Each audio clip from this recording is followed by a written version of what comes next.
Hello, everyone. Good afternoon. I am Mahbub, a volunteer of School of Entrepreneurship Development, and welcome to the session Meet the Global Leader, which is organized by School of Entrepreneurship Development, which is basically working in Bangladesh, keeping focusing on university-going students and small and medium entrepreneurs. So the main objective of this session is to share the stories of global leaders. With the youths of Bangladesh so that they can get an understand, they can get a brief idea about what people are doing around the world, how they're doing it. They are going to learn about the university life and their professional journey so that they can get an idea how they develop some skills, how they look at their perception on life. So it is a very wonderful experience for them. So let's welcome our today's guest speaker, Mansi from India. She is actually the founder of Hues of the Mind Foundation and also a transformational change shell. She has been doing a lot of things. Let's going to hear from her. Mansi, welcome to the session. Hi, thank you so much for having me, and thank you for hosting such a lovely initiative. I'm sure it will help a lot of people. Great, thank you. Can you share a bit about yourself in brief? Sure, definitely. So, hi everyone, I'm Mansi. I'm from India, and I'm an engineer by profession and a social entrepreneur by passion. I also work as a transformational change analyst in the field of change management at Shell. And my organization is in the field of mental health advocacy. So it's called Hues of the Mind Foundation.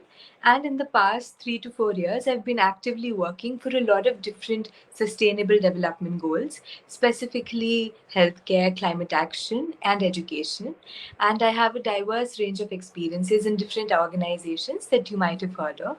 For example, ISEC, One Young World, then Global Changemakers, and different clubs and chapters focused on SDGs such as the MUN Society and more. So I would love to elaborate these, but I'm really passionate about advocating mental health and also about meeting people. So it's lovely to be here. Great, wonderful. So, you are our neighbor, and Bangladesh is a developing country. So the main problem university going students face most of the time is they take different major, they have different subjects. So which what are the areas they can explore after their graduation? Almost most of the students they don't have any idea, so they just study on their major. So the problem is after graduation, most of them they face some difficulties because most of them they don't actually develop some skills. They just study a bit but waste time after like some wasteful activities. So the thing is, uh, the thing we are trying to do through this session is let them understand, share the stories, in particular the university life of our speaker. So can you share a bit about your university life and what you did apart from your study during your university life? Definitely. That's a great question. And firstly, kudos to anyone who's present here or a part of the organization itself, because I feel that's also a step to discovering what you want to do and what you're passionate about. And I believe our university years are really core for that. So, coming back to my journey, for me, I realized that I wanted to work in the space of social impact. And one thing that really resonated with me was after a lot of different experiences, first hand and second hand, I realized that there's a lot of stigma around mental health and there's not enough resources that are accessible and available in our country. So, what I decided was that I have a community where we make mental health resources more accessible and have conversations about mental well being. So, that was the first step that I took towards working for something I care about and I'm also passionate about. Other than that, I believe I was sure that I wanted to enhance a couple of skills. One was public speaking, and I was also passionate about learning more about SDGs, and even working for them. So two organizations that really resonated with me was the MUN Society and ISEC. So the MUN Society, for example, works on a lot of different agendas in different and simulates different UN conferences. So that gave me an overall picture, a bird's eye view of what's happening across the globe, what are the current policies, and how can we work for what we want to believe in or the change we want to be. At ISEC, it's the world's largest youth-run organization, and there are a lot of roles present. But for what resonated with me was a lot of social impact projects. So first one was the world's largest lesson. So in that, we partnered with UNICEF to raise awareness about SDGs in schools. So we did that in our city, and at the same time, we also set a world record on the same day. But the entire experience was, you know, taught me a lot about organizing different things, different skills, learning more about the SDGs myself, and also raising awareness, connecting with the target audience that we want to impact. And the second project that I worked on was during the pandemic. It was called Project Umeed or Project Hope, and we wanted to work for the transgender community. So, what we did was we raised funds to set up a factory where we could provide employment opportunities for the same. And we did that over a period of different months, and that helped us understand our audience, understand the process of fundraising. And these three experiences primarily really helped me develop my skills and help me build, number one, a solution oriented mindset.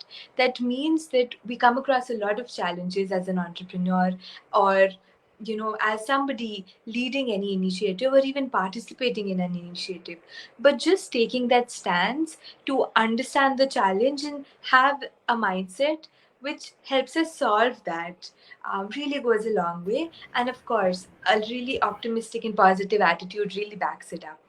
Uh, and the second thing that really worked for me was developing an entrepreneurial mindset. So to have that mindset, I really don't believe that we need to be an entrepreneur. It For me, what it means is just taking initiative wherever we are. So in whichever role you are, for example, anyone hosting this webinar or even taking the initiative to have a series like this has such a mindset, or it can be related to any initiative that you're passionate about. So just taking initiative and making the most out of the opportunities that are there really goes a long way. And the third thing was really upskilling myself. So what I understood was that I did not really resonate with my core degree, engineering, in terms of the hardware and software processes, but I wanted to apply the digital skills that I learned there for social impact. So some things that really worked for me was developing skills in data analytics, business intelligence tools, and especially marketing, because I was passionate about it. It involved innovation and a lot of ideation as well. So I built my skills in these and even in consulting, and I found a role that fit all of these, coherently, and I really feel satisfied in the current role that I am in. So these three things really helped me, groom and grow myself. And the catalyst in this process were, of course, the organizations that I was a part of and the ones that I founded.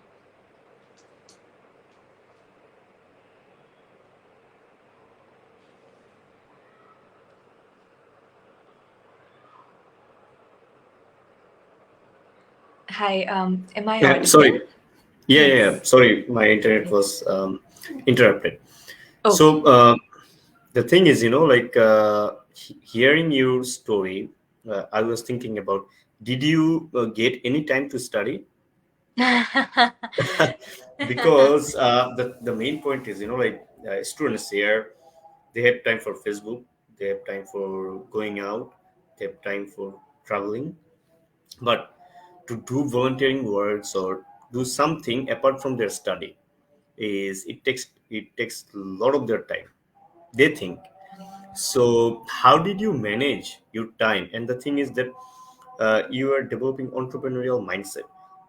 What motivated you, or what was the event that actually made you think like that? Also, how did you manage time apart from your study? Like you studied engineering, so it takes because how hard it is, we watch it in Three Idiots movie. So the thing is, apart from your study, how did you manage time for that, and how did you develop this, or what events or event made you like think develop your entrepreneurial mindset?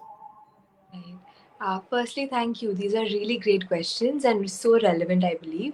So, firstly, I believe that the catalyst in even working for these things was um, the motivation was basically twofold. The one was that I saw those challenges in real life, through experiences, and I saw that a lot of us went through a lot of different issues and challenges because of the academic stress that we have, or a lot of different things during those years. So it was related to first-hand challenges, and the second one was also to have a purpose in life or to work for something that really resonates with me and something that I'm passionate about. So as entrepreneurs really do, and the process that they follow, that they might do market research or they might read more about the topic, I don't think I did that conventionally. And it was really unconventional, where I talked to people just because it really resonated with me and it was a topic close to my heart. And that was the main purpose behind going for this, and that really helped me build the mindset that I have. And secondly, I believe one thing that I've learned from my parents is also to make the most out of any opportunity that comes my way. And the blessing of university is that we have tons of opportunities. And I think that really helped me build a mindset where I take a lot of initiative and keep learning and growing from whatever comes my way. And coming back to time management, I'm sure it's really challenging. And I must admit that university years already provide are really challenging and can cause a lot of stress to all of us. So for just to begin with, I think what's really primary and what really works for me is just taking care of my well-being. So making sure that I feel joyful and I am well. It may be through anything that works for me, through sports, through the different self-care habits that I have, through even professional help. But I think firstly prioritizing my well-being goes the longest way in helping me just manage my everyday time and go about things. And secondly, what really helped me is also a lot of external factors in terms of the support that I had from my peers. So a lot of people came up and wanted to help us advocate mental health, and that went a long way. So having the right team, or in terms of any project that you're going for, really really helps, because it's the energy and ideas that you get from one another that really help you go forward. And thirdly, in terms of time management, I think just making sure that I am able to make time for whatever's important at that time. So there were of course periods where I gave more time to one particular thing and less to the other. So during my final exams or assessments, I would decrease the work that I have in different endeavors. But when there were lean periods of academics, I would try to focus more on that. So just trying to strike a balance based on whatever scenario or time period I am in. And one thing is, of course, also that there were a lot of opportunities for us to balance clubs and chapters with our university, because they were really ingrained and very active. So it became a part of our culture or a part of our academic life. And just because I was learning so many skills from all of this, it became a bigger motivator for me to prioritize them in terms of my time management. Because I could see that I learn more by doing things than maybe theoretically. So all of these aspects really helped me, grow and develop this mindset and manage time. Great, nicely portrayed. Really, I mean, when you find, like I said, the passion behind anything that you do, it's you'll find time to manage those tasks.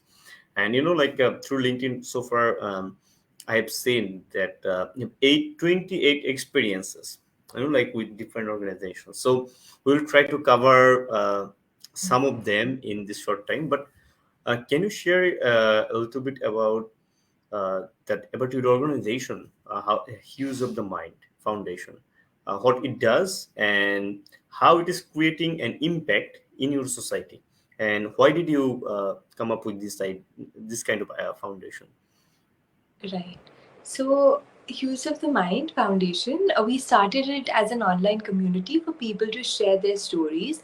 And the vision was just to make people feel less alone, to make them understand that they're not the only ones going through whatever they are.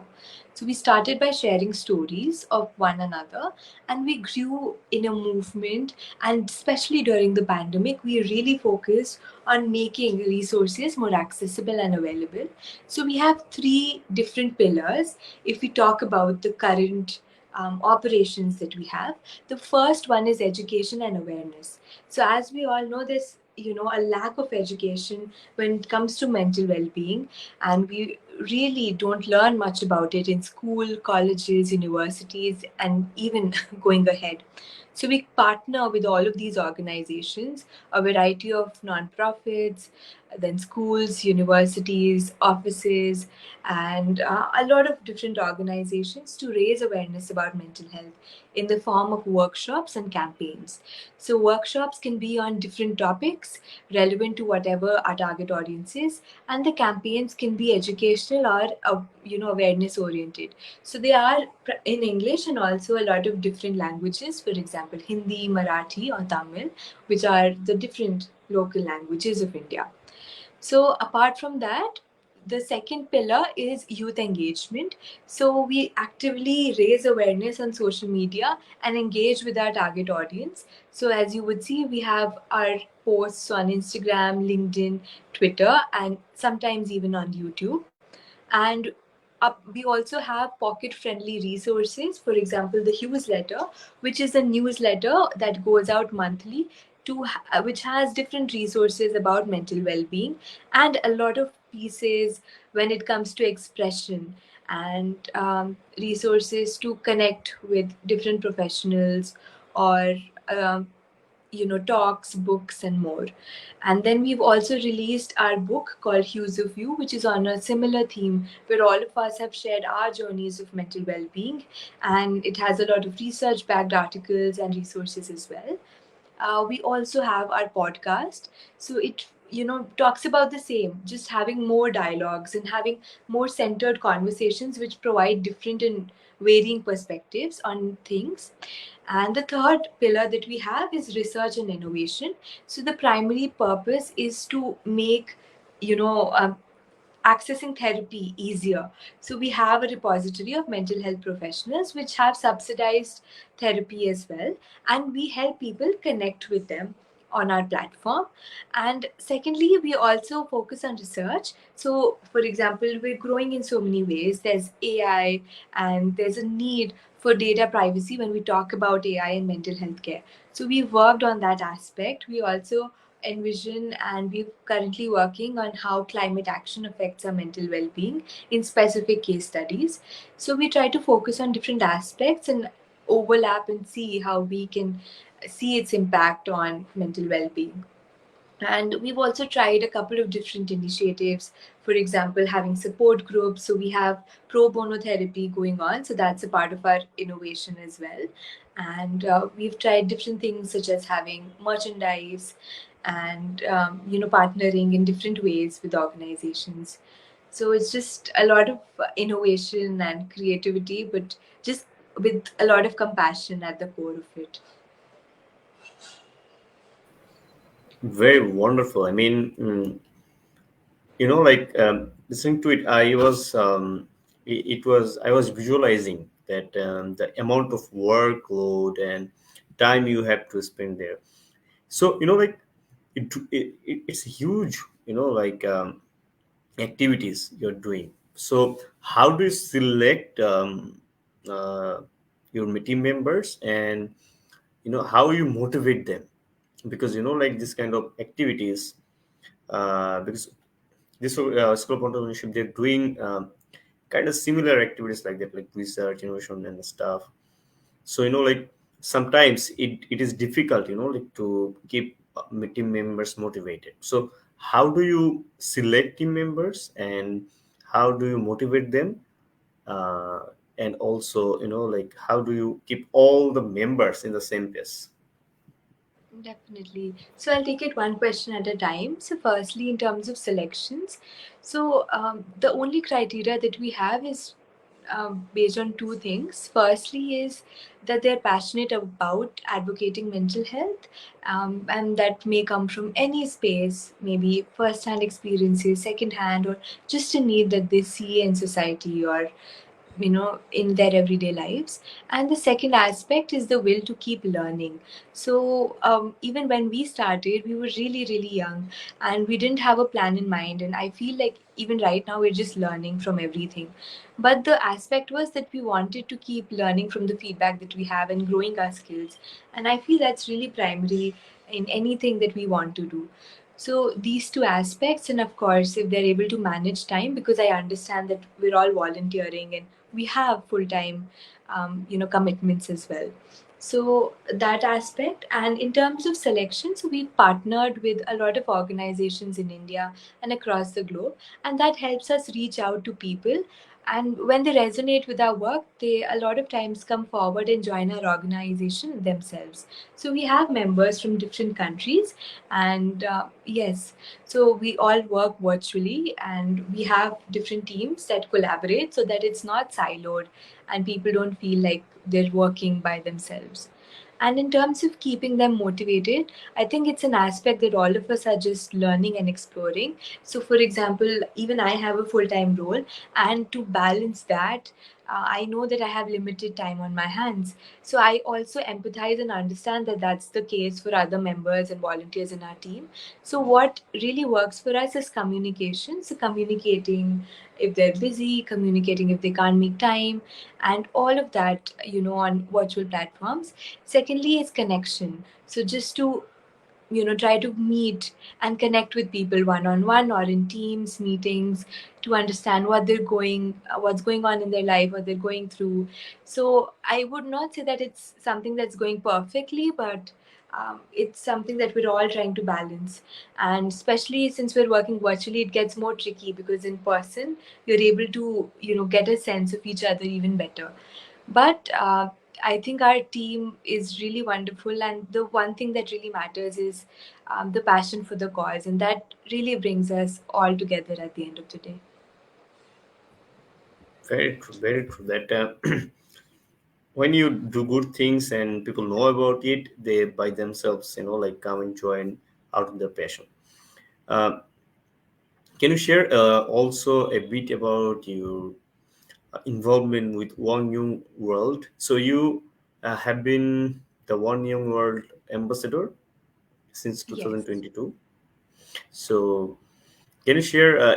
It's a huge honor. I mean, it's this platform is really popular around the world. It attracts young leader, practitioners around the world. So it's a very, very precious platform and network, I should say. So can you share about a bit? How did you get selected, and what what did you found when you first involved with this organization? You went to one of their conference. How they work as organization, I mean, with these young leaders, and how what is your role as an ambassador, and how you are creating an impact in your country through this identity. Right. Thank you so much. And yes, the One Young World experience has been one of the best experiences for me. And I'll share my journey of the application process. So I got to know about One Young World in 2022, and I came across the different scholarships that they offer to attend the conference. So I applied for the ones that I was, applicable, eligible for. And I was selected by the Z Zurich Foundation because they work in the stream of mental health care and especially preventative mental health care, which resonated with my work. So they sponsored my One Young World experience. and my accommodation and different logistics when it comes to travel as well. So it was a really, really wonderful opportunity that they provided. And apart from that, they also really supported us in building our skills in terms of fundraising, in terms of presentation, and more. And we had different sessions with them throughout uh, the past year until the beginning of 2023.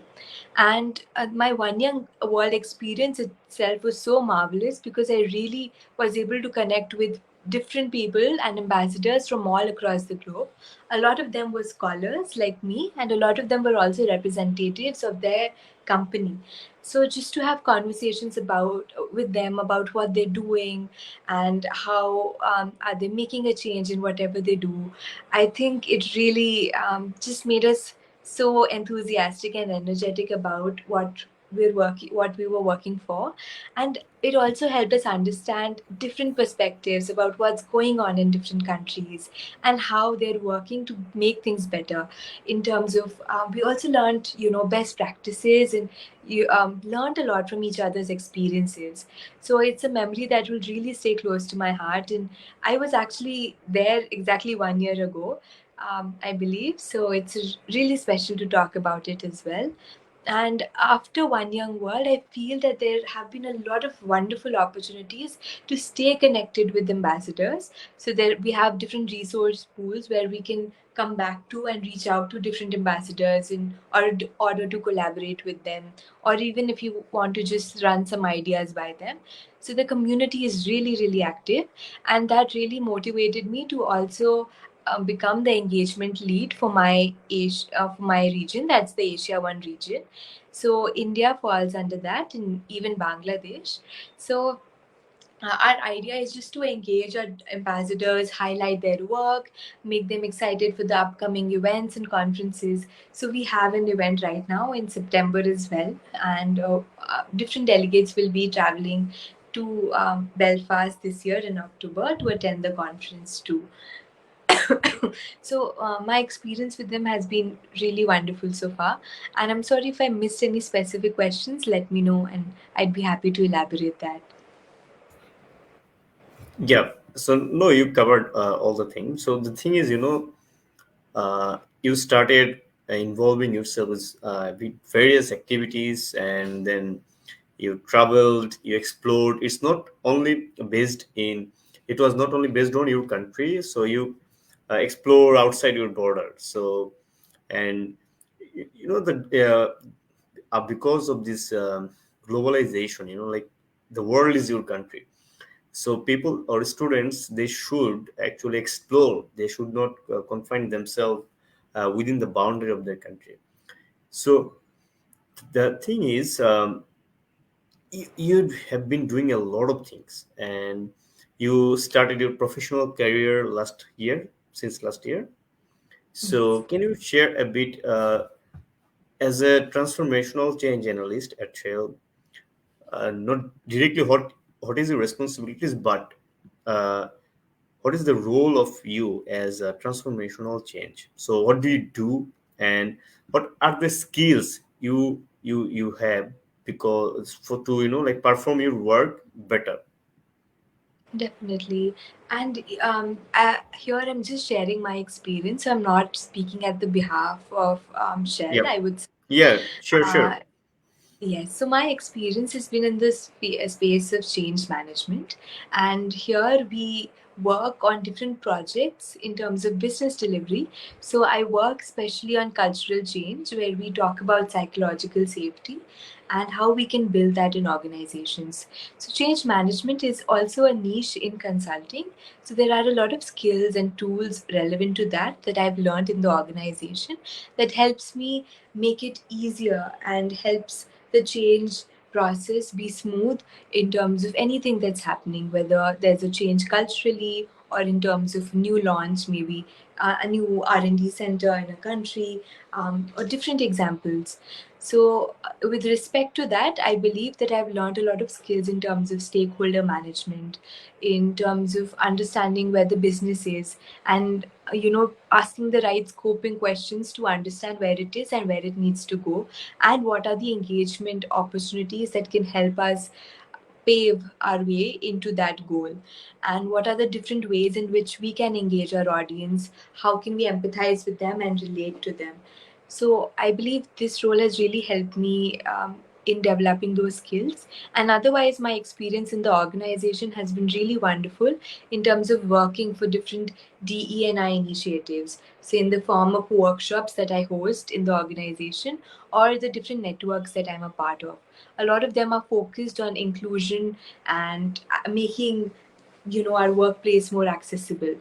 So all of that really helps me um, feel more purposeful at work and really be the change that I want to see.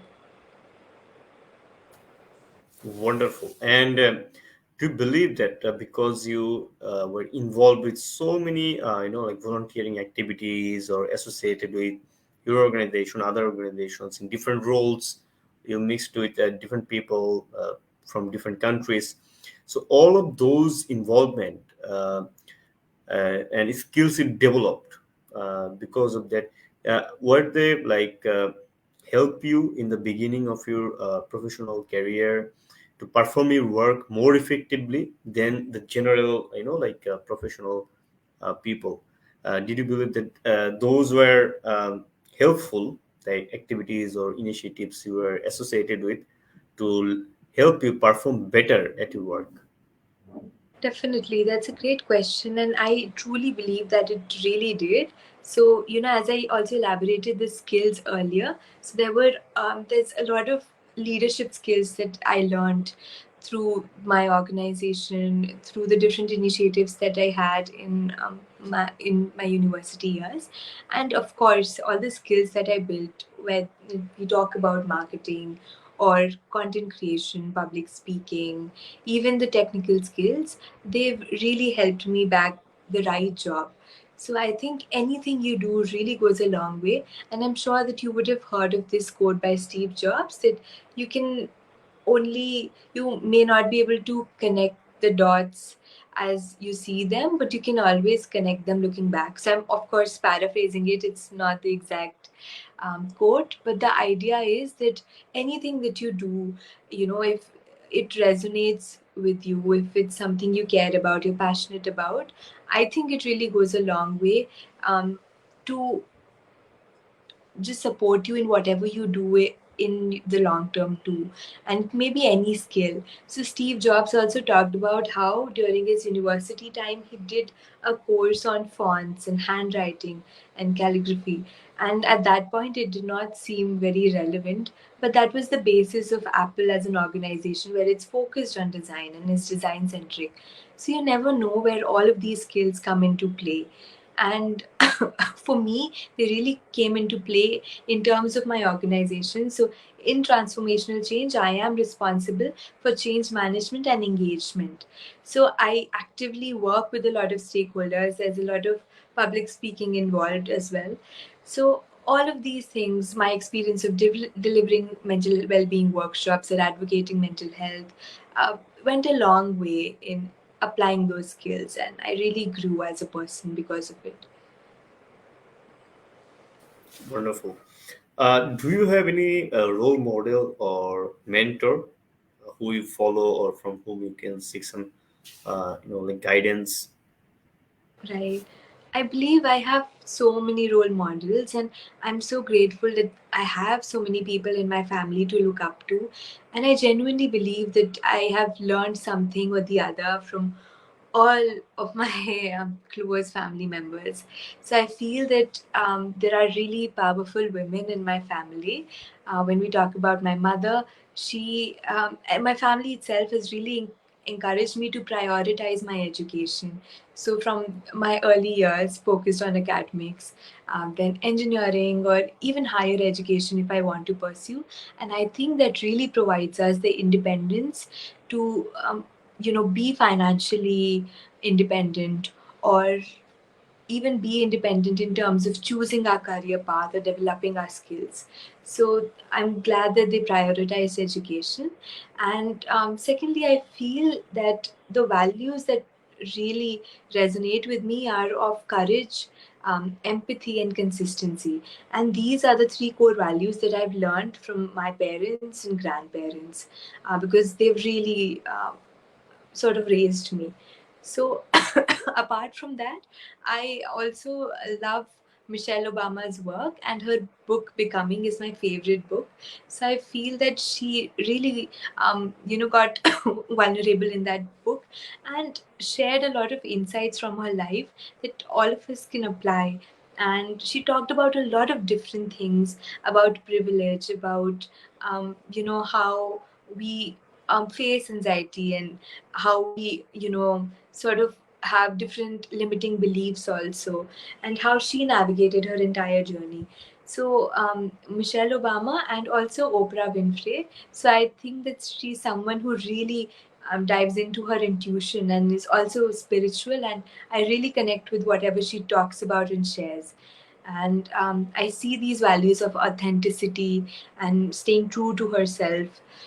So I think these are the role models that come to my mind at this point. Great. Like listening to your stories, I can, or I believe that our audience, they can clearly see that your vision, your goal and aim in life is very clear to you, because maybe you know what you want to become. That's very important. I mean, uh, without a rudder, a ship may sink. Like it doesn't have any goal or any shore to uh, go. So the thing is, it's very important, like to have aim in life and what you want to be. And if you see it clearly, then you're in the right path and you can do whatever it takes to reach there.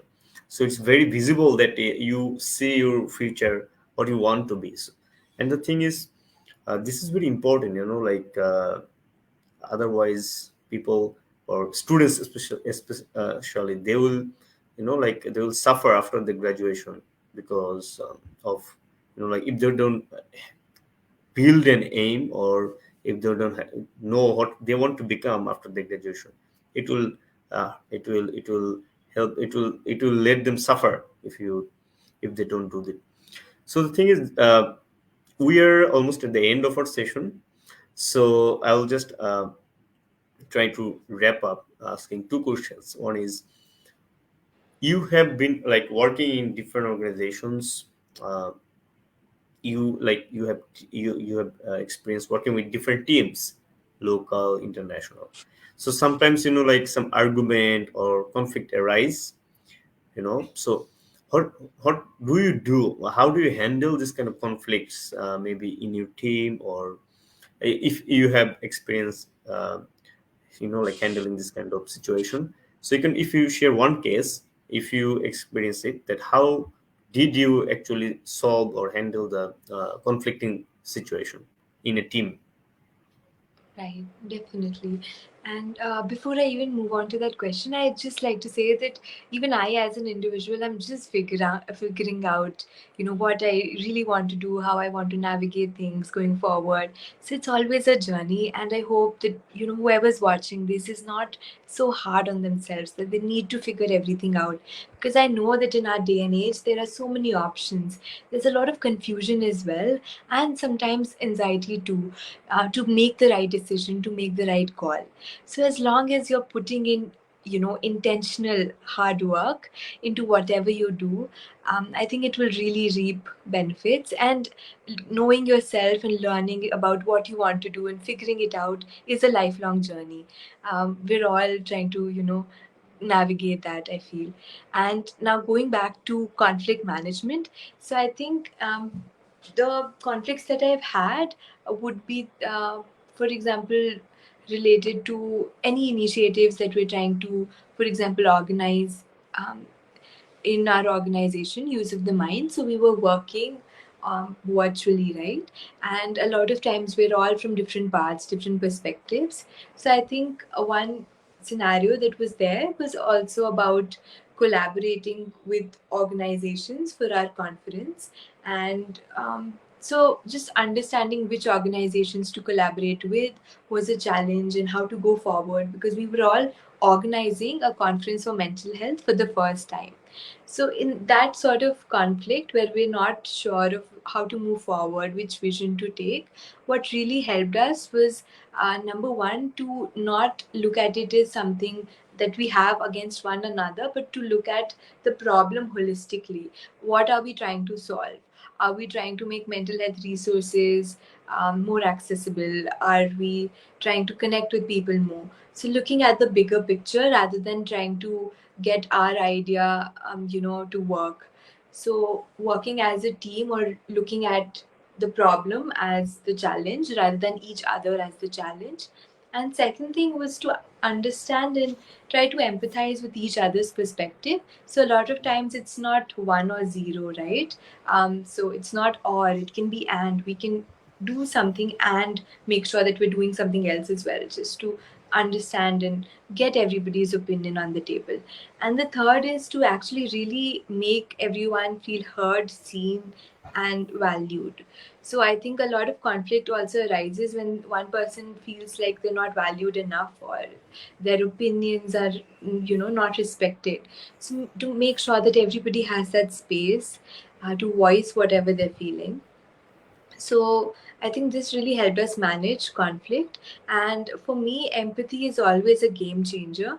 So working on our reaction. So a lot of times we might respond to some, like, I get confused between these terms, I'm sorry, but basically a lot of times some thoughts might come related to something in our mind, but how Mm. we react to that thought is what matters. So you might feel angry at someone, but how are you processing it and actually responding to the person, I think goes a long way. And empathy and empathizing with members or anyone around us truly, really makes all the difference.